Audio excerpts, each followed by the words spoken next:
How's it going, everybody? It's your boy Davey on everything, and welcome back to the podcast. This is episode number 7 of the solo show. Thank you so much for coming and tuning in.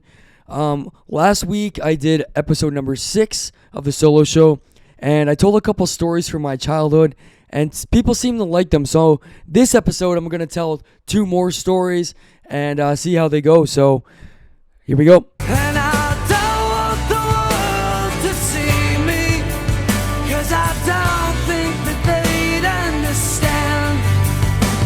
When everything's made to be broken, I just want you to know who I am. Alrighty, guys, so this first story, this happened when I was in grade 8. So I was like 13 years old or whatever. 13 turning 14. So I'm going to preface this by saying that the school that I went to was a little rough around the edges, and so were the people attending it. Or the kids attending it, I should say. It was a lower income situation and a lot of kind of fatherless household situations. And don't get me wrong, it wasn't like Compton or Baltimore or something, but for the area is definitely on the lower scale of situations. But I loved going there, and I had a lot of fun with the people that went there and the kids that went there. And yeah, it was a good experience overall. And like I said, I didn't grow up like that. My parents provided very well, so we just lived in the area. So okay, so with that being said, I'm going to tell you a story about a couple, more or less like a family that attended this school. So, like I said, the kids were a little rough. There was these 2 brothers, and these 2 brothers, they were a couple years apart in age, but a couple years younger than I was. So, they were younger than me, smaller than me, and I was not a big dude. Like, look at me now, still not a big dude. But these kids were like ballsy, they were ballsy because they had an older brother that thought he was a thug. And he was a guy that, if you put up he was probably about 17, and if you put adult me up to him now, he's definitely smaller. And I can assume that as an adult, he's not even as big as I am now. So probably one of those guys that has a small man complex, real thin dude. And keep in mind, he was like probably 17, maybe even pushing 18. It's hard to tell because when you're a kid, timelines are skewed for sure. So, but keep in mind, I was like 12, 13, going on 14 kind of thing. And he was definitely in high school, probably in his latter days of his high school. So, but these kids, they thought they were tough shit, always talking shit, always trying to start fights with people. But they weren't themselves. I never really saw them themselves get into fights because their go-to line was always, "Oh, I'm going to get my brother to kick your ass." Well, yeah, I mean, people would be afraid because, like I said, the family was kind of rough. And the older brother, I think he was the kind of guy who would come through and do some tough guy shit.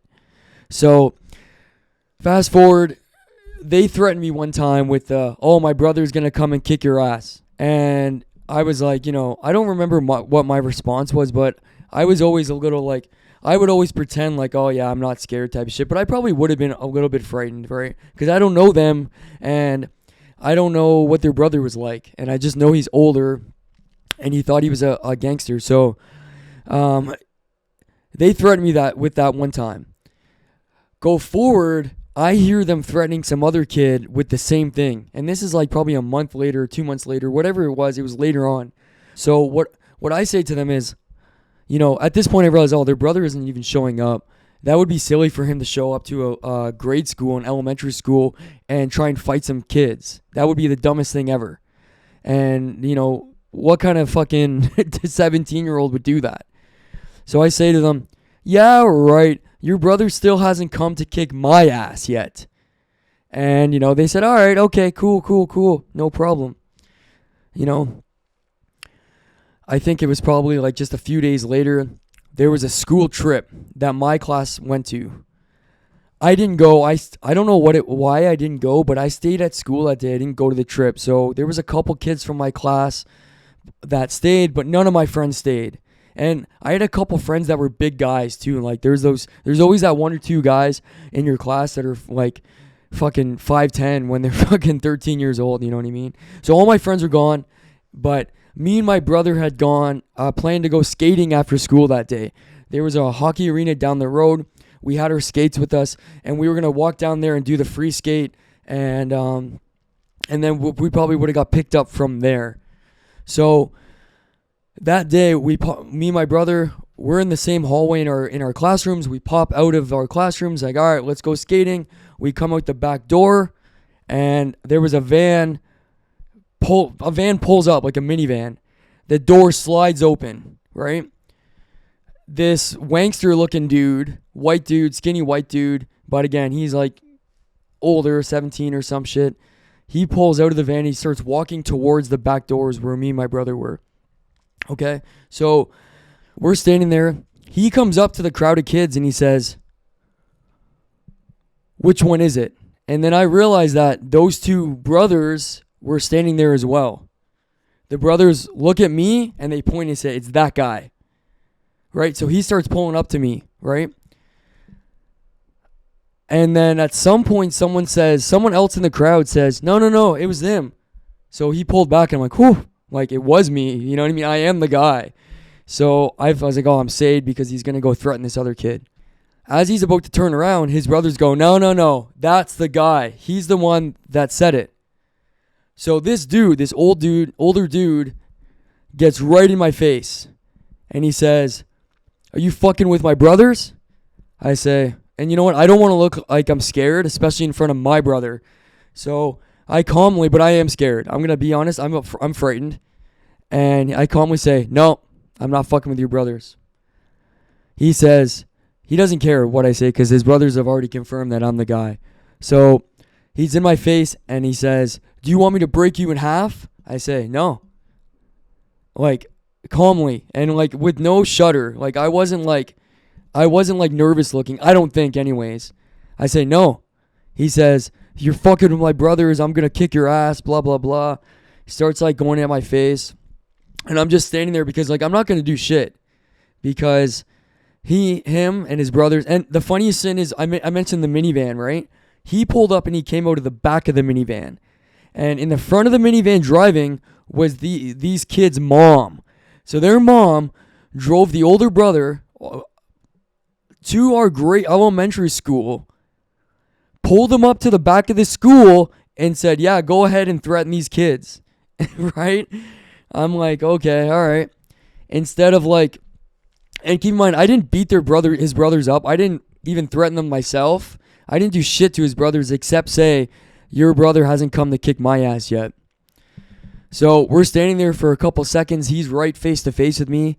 And then he didn't, I'm lucky he didn't do shit. Like he didn't hit me or anything. He threatened me a bunch of times, yelled in my face. And him and his brothers walk away. They get in their mom's minivan and they leave. So I'm there like pretty shook about it, right? Because I thought this dude was going to kick my ass. And me and my brother grab our skates and we start heading towards the hockey arena. That's basically the end of it. But as I'm walking down the road to the hockey arena, the van pulls up, like drives by us, and they start screaming at us out the side of the van or something, like laughing at us and shit.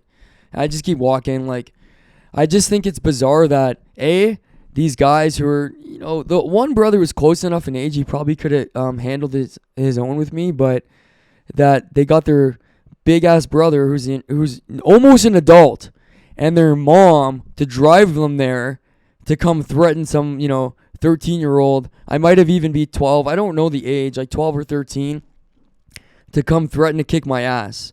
When, like, nothing even happened prior to that. They just didn't like that I called them out on their brother coming to kick my ass. So, and you know what? To their credit, he came. He did come. They weren't lying. So, and it's funny enough, I remember like maybe a year or two later, those kids got into some beef with kids from another school, like a school in the suburbs.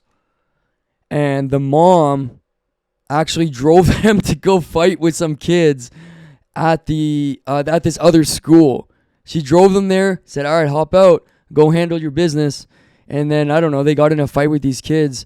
And I don't know what the result was, but it's for me, it's a weird dynamic because my mom never would have done that. She wouldn't have, helped me pull up to go fight some kids for no reason. And funny enough, too, when I was like 23, probably 22, I actually saw them both at a bar together. And they were fucking tiny little guys. They never really got big, just short little dudes. And I saw them at the bar, still looking like they're the coolest guys on the planet. And I just laughed, man. I'm like, I remember those two fucking guys. I wonder what their brother's doing. He's probably in prison now. Okay, so that's story number 1. Story number 2 comes from when I was probably at most 16. I don't know, maybe 15 or 16 years old. I was working at Value Village. And I'll preface this story by saying that this Value Village was also rough around the edges. And they really didn't, I actually really liked working there because it was kind of a free-for-all. And they had a high turnover, so it's the type of place like you could really get away with some shit before they fired you because they had trouble keeping people on. So if you were there for a little while, you could get away with a lot.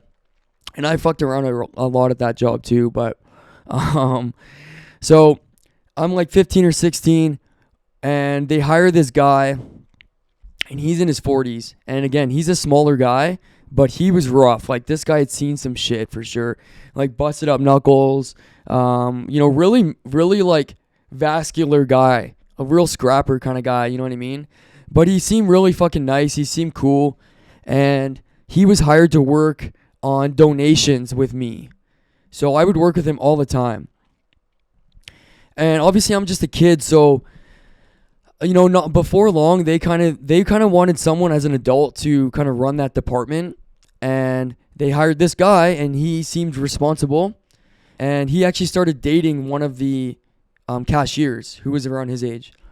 And he seemed responsible at the time. So they said, all right, we're going to let this dude kind of supervise the department. And eventually maybe he'll become a supervisor, like a real supervisor.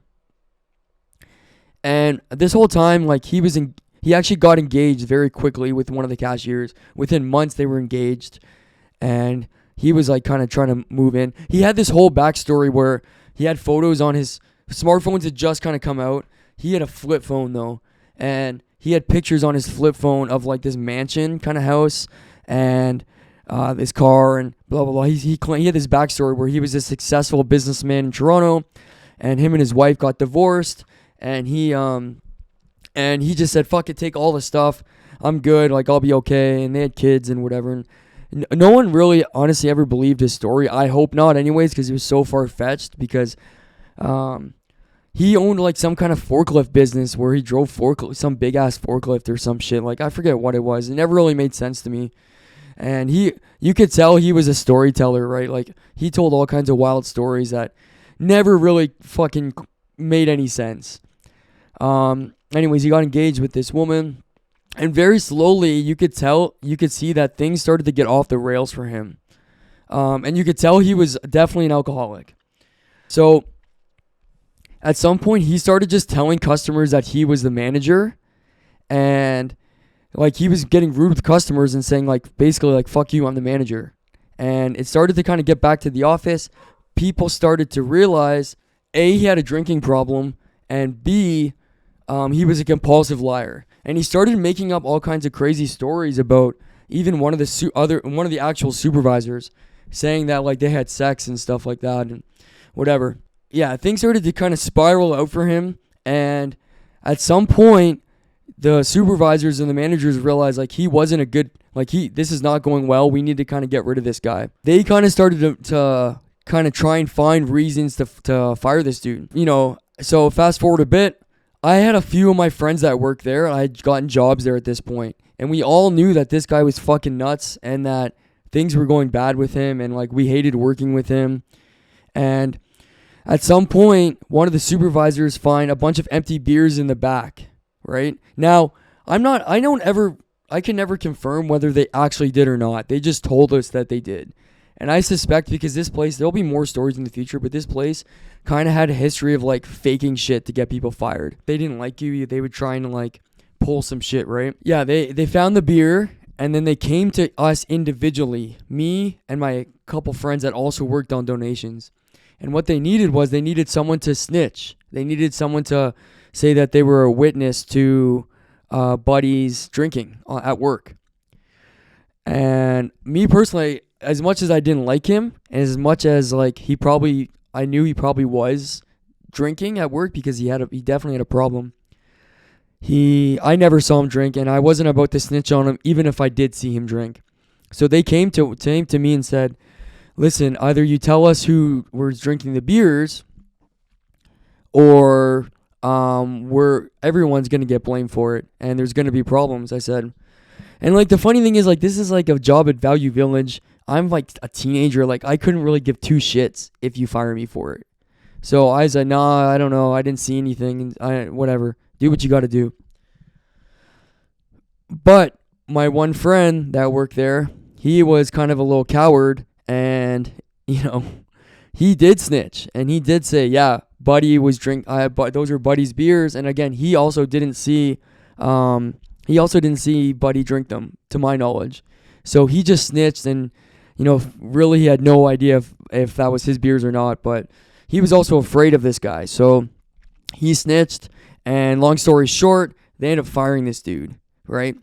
But keep in mind, Buddy was engaged to a cashier that I worked with all the time.